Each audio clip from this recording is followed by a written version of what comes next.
This episode of Behind the Video is brought to you by the Independent Media Network. The Independent Media Network helps journalists and content creators create their own jobs by building sustainable online businesses.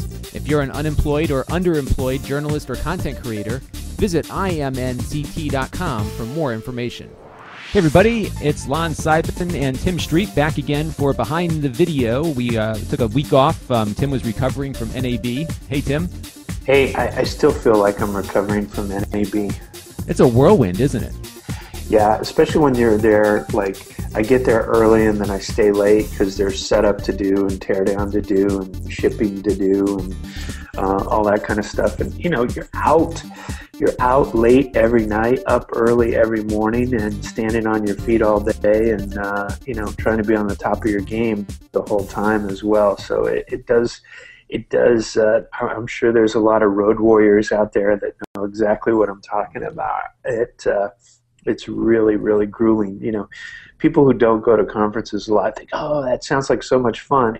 It is if you're going and you don't have to work while you're there, and you can just walk around the floor and check things. I mean, it's still exhausting even if you're just walking around, but you know, having to concentrate and focus and set up meetings and coordinate them and then troubleshoot when somebody can't find your meeting room and, you know, that kind of stuff, it wears on you. But you know, overall I thought NAB was a really, really good show, and a lot of productive. I was talking to some folks, they were like, you know, this is the first year in 5 years that they've closed business at the show, so that was good to hear. Wow, that's great. And you were working the whole time, so you didn't actually get to see a lot either, I guess, right? No, our buddy Bernie Sue texted me. He was speaking there, and so I popped out with him for about 30 minutes and walked the floor. We went over to GoPro booth and a couple other places,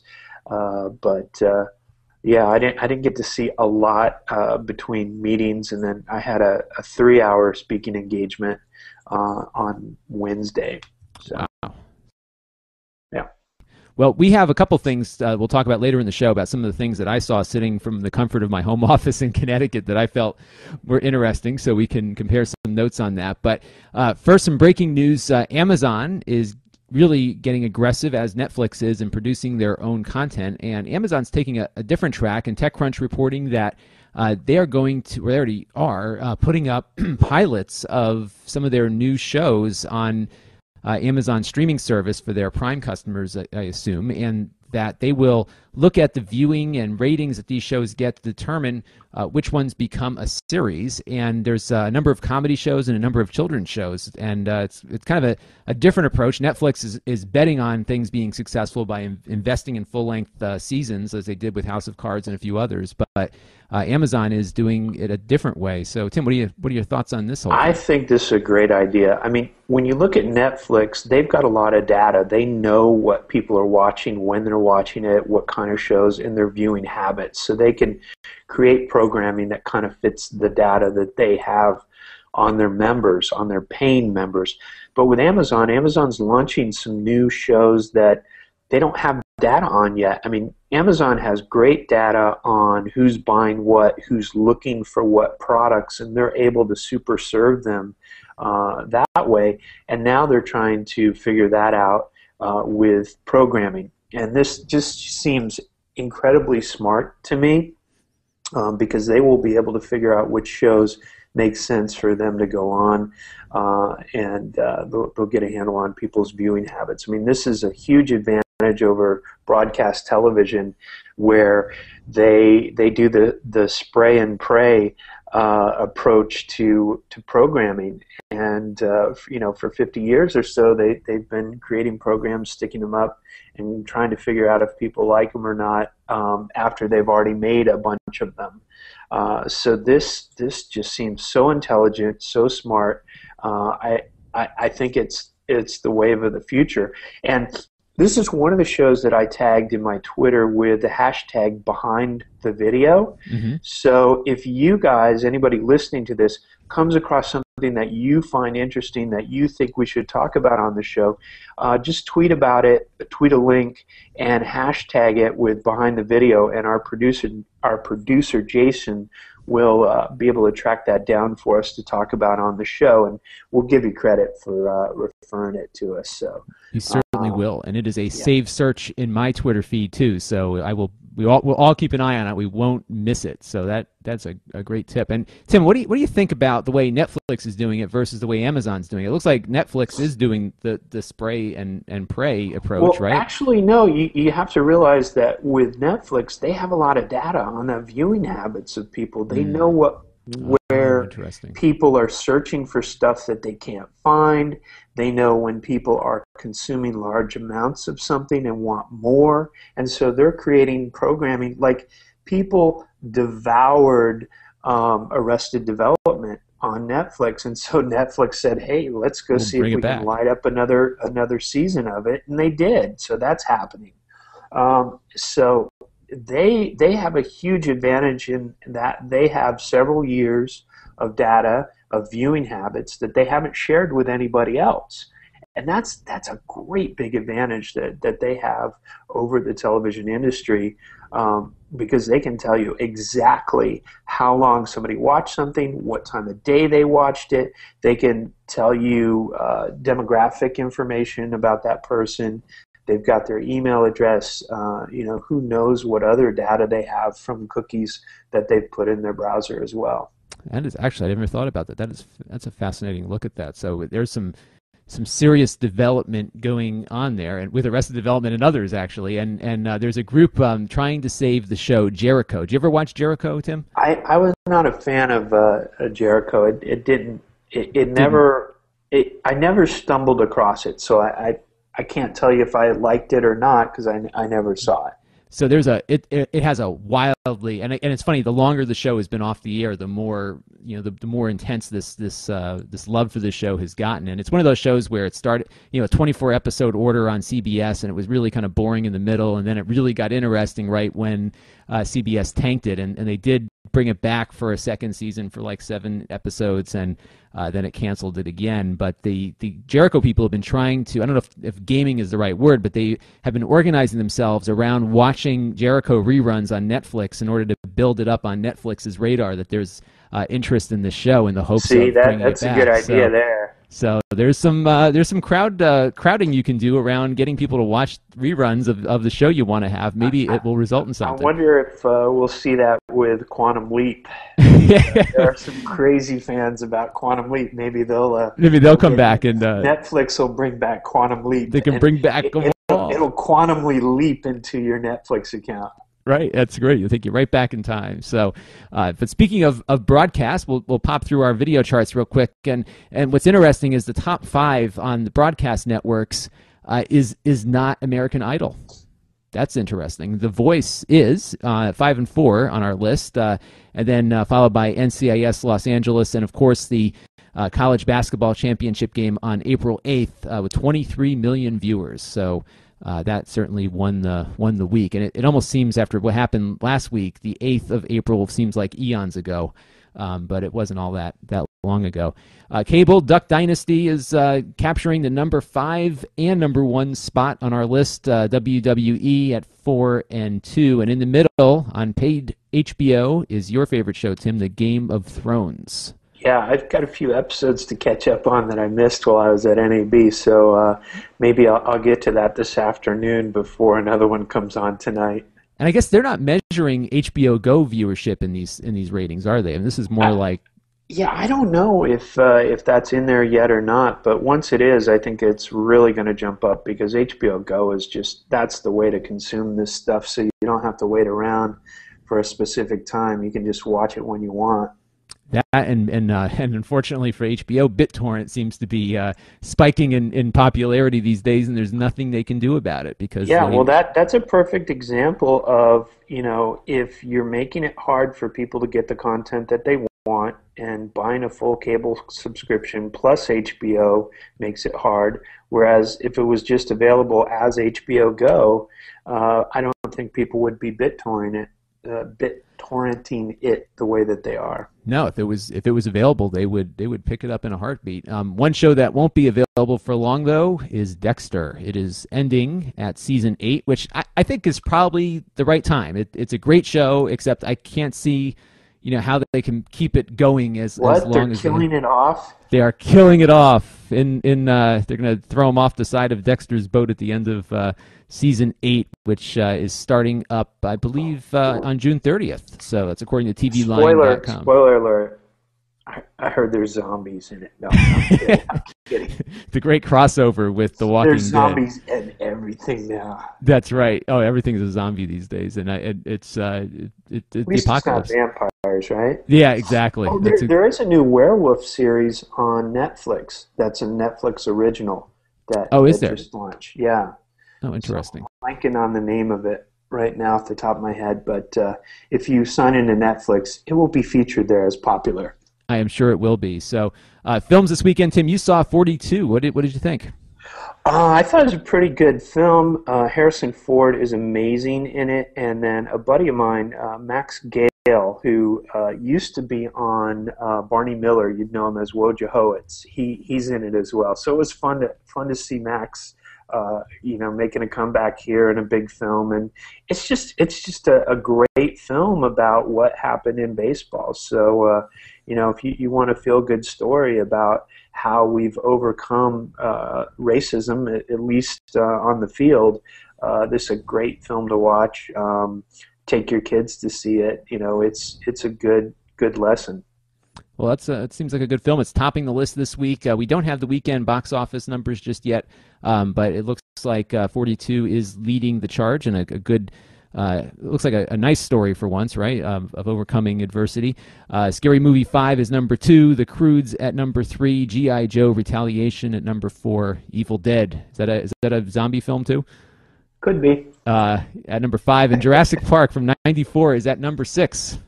So that's good. That's the 3D version, though, right? That is. What's old is new again. So run it through the 3D process, and boom, it's out there. Our buddy Christopher Wells Graham told me that he sees Newman. You remember Newman? Yeah. What's his name? Wayne? Is it Wayne Knight? I think so. Yeah. Yeah, Wayne Knight. He sees him in the grocery store, and we were talking about Jurassic Park and how he was just everywhere back then. Seinfeld, Jurassic Park. Oh yeah, he was on everything. Newman. Well, I was at as you know, Tim, I was at the Democratic Convention for a couple of days this year, and when you're there early in the morning, there's nothing going on. You just can kind of sit in there and just watch the people, and all of a sudden you'll see like these little blocks of people converging on something. And one of those incidents was occurring while I was sitting in there, and it turns out Wayne Knight was walking around and attracting all the other people that were just hanging around the arena that afternoon. So he still has some cachet. So at least nice. At the Democratic Convention. So YouTube videos of the week. Lots of unfortunate, tragic things. 2 of the videos that made the list one was related to the Boston bombings, and the other was that really harrowing video of that fertilizer plant exploding in Texas. Just incredible footage. And, it's I don't want to make light of any of this stuff, but I wish people would turn their phones to the horizontal when they shoot video, because every video we see on the news now is vertical. It drives me crazy. Really? It's funny. I think in the future, I heard somebody else say this. I can't remember who it was, but I think in the future we will look back at this time, or at least people will. Maybe not us, because we like horizontal, but we'll just go, oh, isn't that quaint that they were so worried about video framing and size? Because it's just what we're used to. Right. That's true. That is true. And it's hard to make it display on a regular television set. But to me it would be interesting, if Apple made it so that you could rotate it, so that even though you're holding your camera, that way you could record horizontally if you so choose. There's got to be an app in the App Store. If not, I think it would be an easy one to make a quick buck off of. Is just you hit the record, the app, and it records it the way that. Because it's much easier to hold your phone that way than it is to hold your iPhone horizontally. That is very true. So, but some other videos though, not related to tragedy this week. Dove the Real Beauty sketches, and this has been a thing that Dove has been doing for a while now, which is showing people for showing the reality of what people should look like, not what Photoshop or some other video software can do to make them look You know better, what would be interesting to do on this one is to see if there was a way to see how many of the 9 million views that they have of this video are organic as opposed to bought. Because what a lot of times brands will do, and I'm not saying Dove did this, but they will pay to get views to drive it up, and then once it starts making some momentum, then the organic views kick in. And so, you know, that may be a little trick for you guys. If you have a video that you want to get some views, you pay for a little bit, get the views, and then it takes off if it's emotionally compelling content. Oh, I see. So you can, so if you pay YouTube, this is through like the AdSense thing, right? Well, so you don't have to necessarily do it just with YouTube. I mean, you could take your video, post it to a website somewhere, and then drive traffic to that website. I see. So there's a couple or different ways. Or you could post that video on a website that already has a lot of traffic. So, because I see in my video thing now on YouTube, my video manager, I have a way to click on things and get basically promote my video, so I could advertise it within YouTube. And I've been starting to see some like weird stuff lately popping up on my pre-roll, like some things that are totally not related to anything I'm interested in. But so that's somebody doing that. So I guess if you watch for a certain length, it'll count that on your view count. Is that right? Yeah, and you know, before you do that, before you spend that money, make sure you have a cash register set up, because fame without fortune turns you into Joey Buttafuoco. So just remember that. That's a good line. Okay, so keep that in mind. Do not have a plan to make some money that you're not just paying for views blatantly. And do these? And I guess Google's been tracking view length also. So just getting views now is no longer enough, right? You need to be able to have some retention. I mean, it's one thing if you go, hey, look, there's a naked lady over there. Then everybody looks, there's no naked lady, and so they go back to what they're doing. They're not interested. So you need to make sure that whatever you're promoting is relevant, emotionally compelling content that they're going to watch all the way through. Because if you're making crappy videos and you're spending money promoting them, it's not going to do you or anyone else any good. Right. Well, that is some good tips there. Number 4 on our list on YouTube this week is this is actually a good one. This is a guy that does pranks, and I don't know if this was a setup or not, but you can be the judge of that. This is P Prank, and it's from Roman Atwood. And what he does is he finds a Ferrari parked without a handicap sticker in a handicap spot. So he's exacting some citizen justice, I guess, and he pokes a hole in a water bottle and makes it look like he's peeing on the car. When in fact he's just spraying water on it, and the owner comes out and at the end of it says, "I can buy you" or something at the end of the whole thing. But little citizen justice. Don't park in handicap spots without the sticker. Number 3 is the Hunger Games trailer. 21 million views. Huge amount on that one. That's just the teaser trailer. Think people like that Hunger Games? I think they might like it a little bit. It's quite a sensation. So $22 million. The author of the Hunger Games lives here in Connecticut. Another Connecticut connection.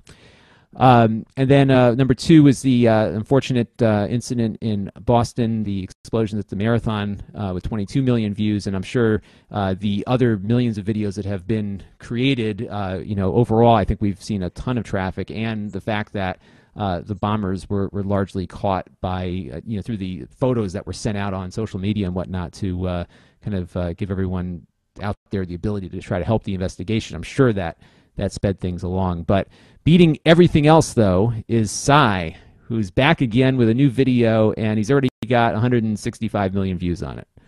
It's pretty good, huh? 191 million as of this recording. So that is wow, impressive. He picked up some change overnight. He sure has, and it's he's making like a lot of money off of this, isn't he? It's funny to see him, come back with another song so strong. I was kind of expecting, the Lou Bega Mambo number 5 one-hit wonder out of him, but to see him come back with another one is amazing, and it definitely shows you the power of YouTube. It sure does. And here's something incidentally, Tim. The ad that is playing before I'm just watching the Psy video silently here while we're talking. The ad playing before that video started is the Dove Real Beauty sketches. So there's definitely some paid views going on in that 9 million figure there. But yeah, it's incredible that he's been able to do this. But at the same time, if you think about a Lou Vega album, you had to go out and buy the next single or the next CD. In this case, I'm not having the buy side to help make him successful. I can just watch his video. No, you're just having to watch Dove commercials. Yeah, right. And give Cy his royalty, which I'm happy to do. But he's certainly picking up some steam here. Looks like he lost a little weight from the last video too. Well, once you're on that fame train, they trim you down. They take away all your potato chips. So no real beauty for Cy here. So he's off the chips, but looking good and making some cash on his YouTube channel. Some other interesting news related to YouTube is one of my favorite YouTube stars is Hannah Hart. I'm sure you know her too, Tim. Yeah, I've spent time in a green room or two with Hannah Hart. I ran into her at some parties at South by Southwest. She is a doll. She's so funny, and everybody seems to love her, and she's doing great. And she's made a lot of money on Indiegogo with a Kickstarter or a crowds-funded campaign to take her Drunk Kitchen show on a tour. So she's in a Winnebago right now, traveling the country, and I guess she's stopping in at the kitchens of fans, and she will presumably get drunk and cook with them. Is that the premise? That seems to be where it's going. The interesting thing is that you would think a show like this would be easy to pick up an alcohol sponsor, but the problem is that the alcohol companies don't want to sponsor anything where people are seen drinking. Mm-hmm. Or getting drunk. Right. They have set rules for themselves that they want people to enjoy alcohol responsibly, and they want to show them having fun but not getting plastered. So we've seen other shows in the past like Tiki Bar TV, which if you haven't checked it out, one of my favorite video podcasts. In fact, it's like the first entertainment video podcast ever, Tiki Bar TV. Steve Jobs mentioned it in his keynote when he launched the video iPod back in the day. So check that one out with, let's see, La La and Johnny right. Johnny. Are they still doing it? I don't know if they are. I haven't seen a new one in a long time, so it would be great to see some because I missed those guys. They were a lot of fun to watch. What a great show! Because there was a lot of people that started on YouTube and then they sort of left because somebody offered them money to host their show on their own site or something. And sure. Yeah. Like Ask a Ninja did that too, right? He was doing like just previews of videos he was putting in other places on YouTube, and a lot of the folks left, and things kind of fizzled out. And I wonder if that if they had not moved off, if they would have really done much better on YouTube in the long run, given how much revenue is out there now. Yeah, it's tough to say. It's tough to say. I mean, I don't know that the Ninja's done. I have a sneaky feeling that we'll see some more Ninja coming our way soon.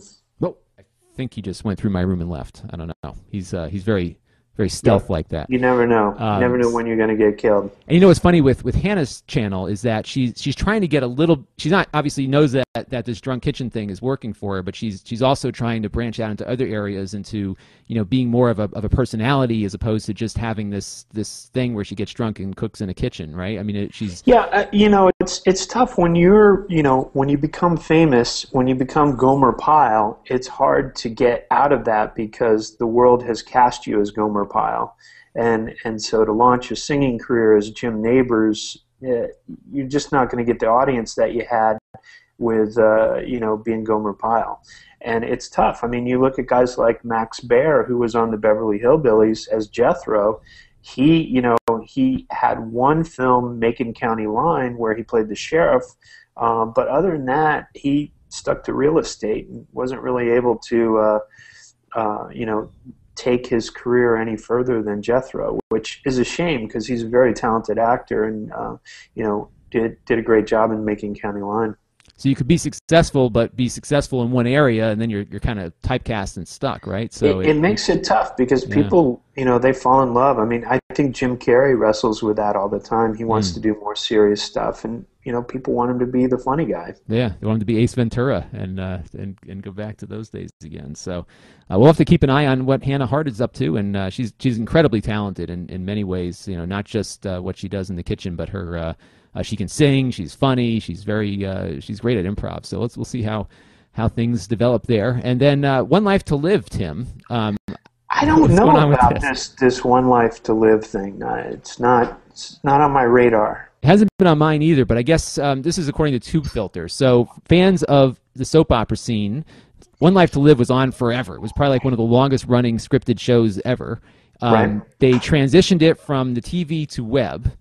Mm-hmm. So they canceled it in 2012, but the production company, according to Tube Filter, wanted to revive it as a web series, which I guess it started to, and then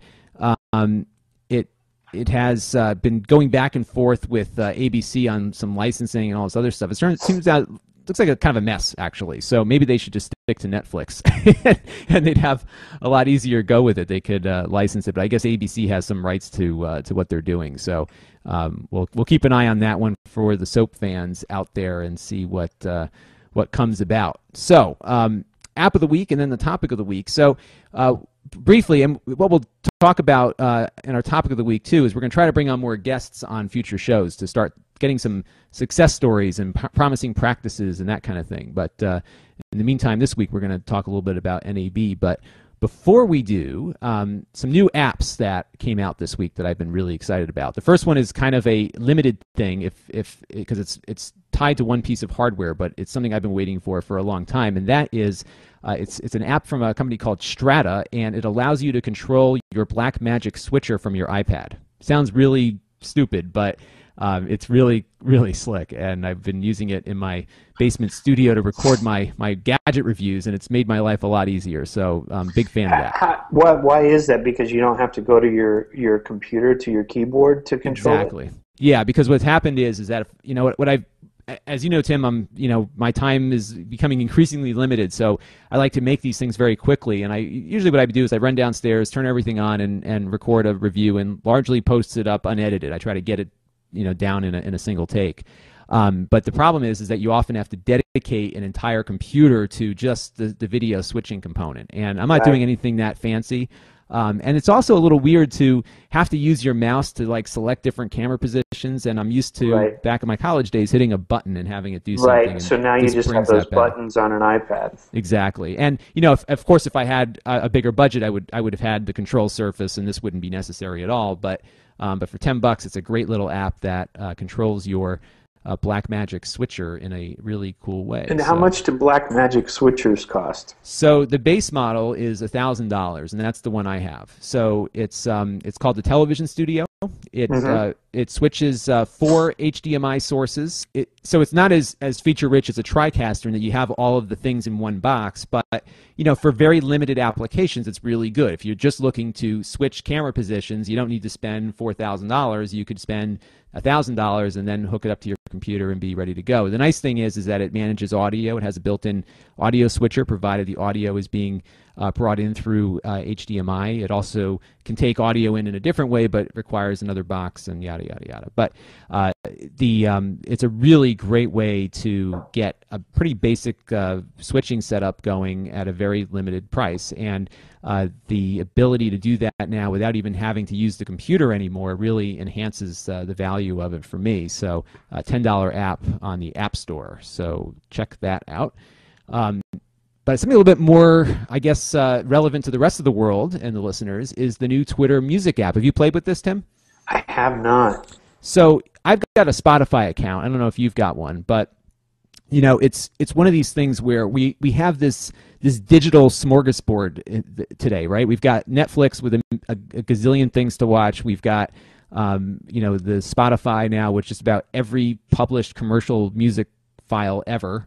That you can just play whenever you want, wherever you want. And the problem with having all of this choice is that you don't even know where to start. So half the time I just end up listening to the same junk I've been listening to for the last 20 years, and I want to find some new stuff, and I often have a hard time starting somewhere. So Twitter, just like Netflix, has a pretty active community of people talking about pop culture, and one of those things happens to, of course, be music. And so what Twitter's doing is they've created an app that will link up with your Spotify or your Rdio account, and you can see basically a chart of what music is trending on Twitter. and be able to listen to that. You can see what Oh, that's cool. yeah, it's simple, but it's really cool. You can see what your friends are listening to. You can also see what Twitter sees as emerging trends. So artists that may not be at that top level yet, but they're seeing a lot more discussion of those artists kind of moving up the ranks in Twitter. And that upcoming one, to me, is probably the most interesting of the different things that the app does. Now, if you don't have a Spotify or an Rdio account, you're only going to get the iTunes sample of that song. So it's a little lame in that regard. But if you have a Spotify account, as I do, the app links up with their API, and you can listen to the songs without leaving the Twitter app. So it'll stream the Spotify songs through the Twitter app, and of course you can tweet that you're listening to that song. But it's optional; it doesn't do that right off the bat. So really cool, slick app, and that is free in the App Store. So grab that and put it on your phone. There's also, if you go to music.twitter.com, you can do that as well. So it's pretty wild. So that is what I got there. What are you showing us there, Tim? So we're going to talk about some things at NAB. Yes. Ooh, TV station and a Mac. I like that. So yeah, TV station and a Mac was one of the things I took a picture of while I was there, and it's basically just that. Looks like you can hook up some Macs and basically have a broadcast station all in a box. So I didn't talk to the guys. I just, I had very limited time. Right. But it was definitely one of the things that caught my eye. Live stream and Ustream and New Tech, all these places have so many things that used to cost hundreds of thousands of dollars and now are in the thousands of dollars range. So it's pretty cool to see how you could build something for very little money, and if you've got some bandwidth to keep it going, you could have your own TV station in a Mac. It is remarkable. And what's I'm looking at this now. This is that photo is from the Tools on Air booth, and they have, it looks like, a lot of cool software that you can use to do everything from ingesting. It even has a newsroom, so you can integrate a lot of other stuff just right through your Macintosh. And part of it is that the hardware is so powerful now that you can do a lot of it in software. There's an app for the Mac called Boinks TV, which is a very similar thing. It gives you a lot of switching and digital video capability right within a real-time app, and it's a little bit of work to get it broadcasting, but it's still pretty wild. Some of the things that I saw, Tim, Blackmagic has a new camera called the no, I think they have a waiting line for a new camera. A Pocket Cinema camera, and it is $1,000. It is 2K, right? Which is, I think it's 2K, or is it just 1080? Yeah, it's 2K, and it's like a little bit bigger than an iPhone, right? Yeah, it's like the size of a point and shoot. It uses the Micro Four Thirds format.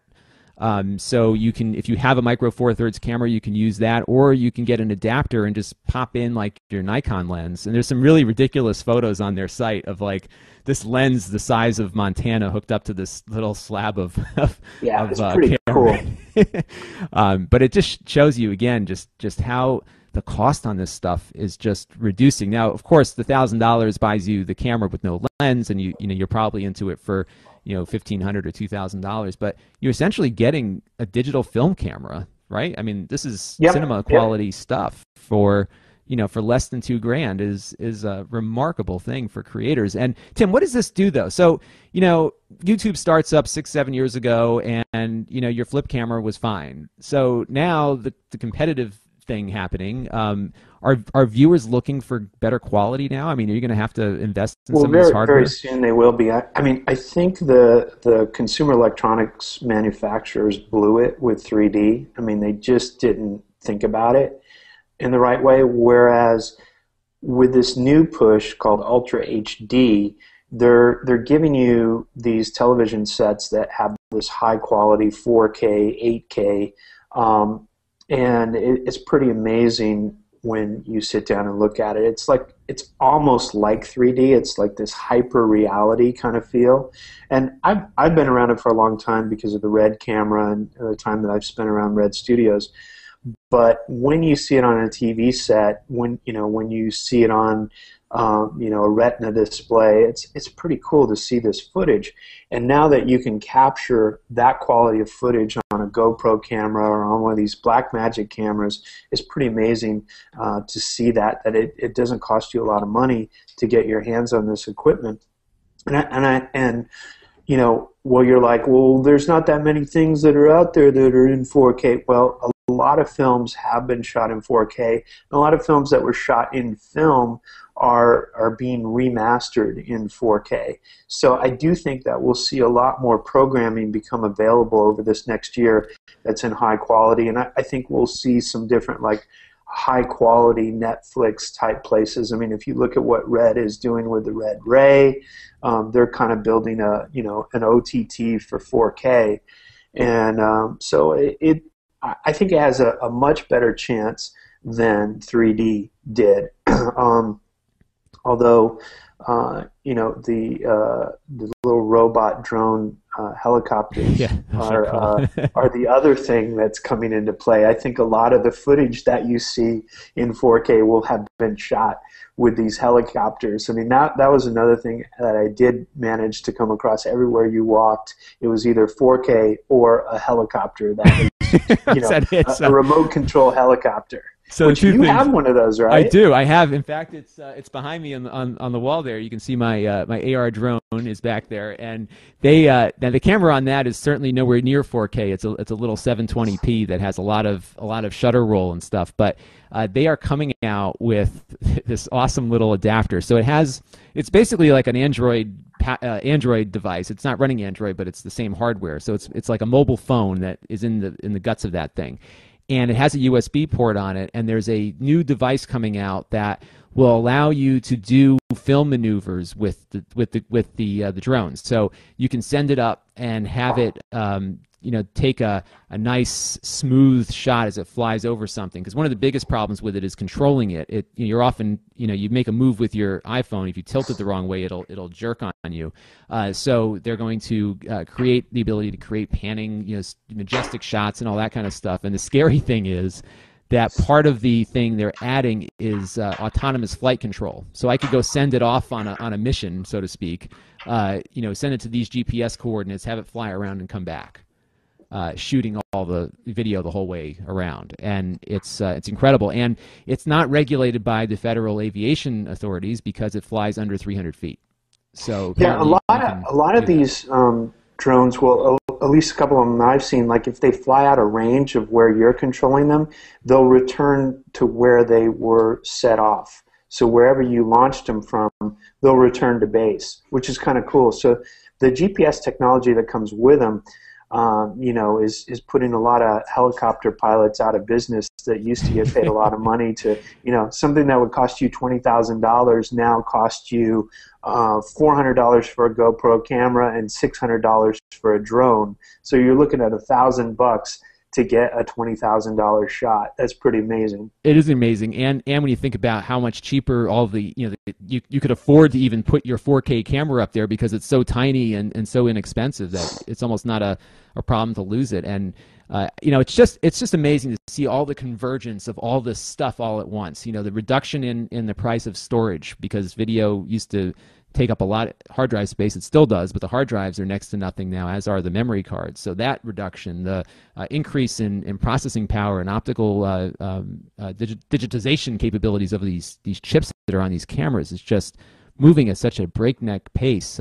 So we'll see where it goes, but I think 4K is certainly going to have a greater impact than not. And what's funny is that when YouTube started playing around with 1080p, I felt, oh, who's ever going to watch YouTube videos in 1080p? It takes forever to download, and now everyone's doing 1080p 2 years later. So I think 4K is certainly on the horizon, especially as our bandwidth increases. So we'll have to keep an eye out for this stuff. And I'm glad I didn't go to NAB, because I probably would have been buying everything and not using it. So a lot of times, like, you could go overboard with some of this equipment, but if you're not making good content, it's useless, right?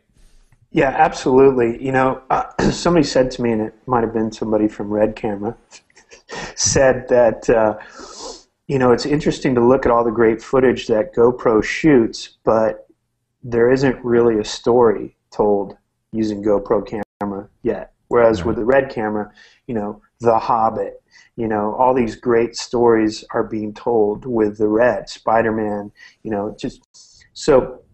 But as Robert McKee, the screenwriting guru, says, whenever there's a technological advance in entertainment, spectacle comes first, then story. So Right. maybe we'll see some stories told with the GoPro camera coming up pretty soon.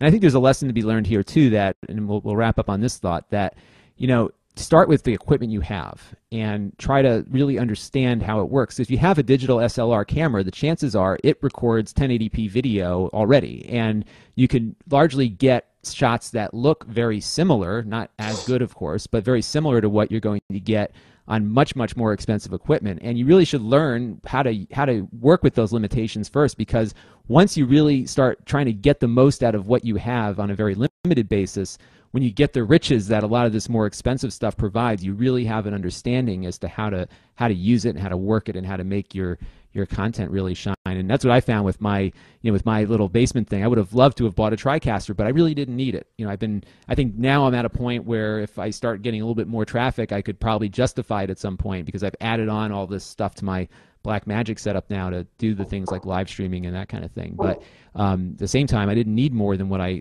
started with, and I think that's a good lesson to be learned, is don't get too enamored with all this technology. Look at the content you're creating and make sure it's compatible with what you're trying to do. So, any more thoughts, Tim, on NAB? It was overwhelming. But the things that I do remember are the helicopters and the Ultra HD is. Now, they don't call it 4K, right? They call it Ultra HD. Is that Ultra HD is the consumer term. 4K is the industry term.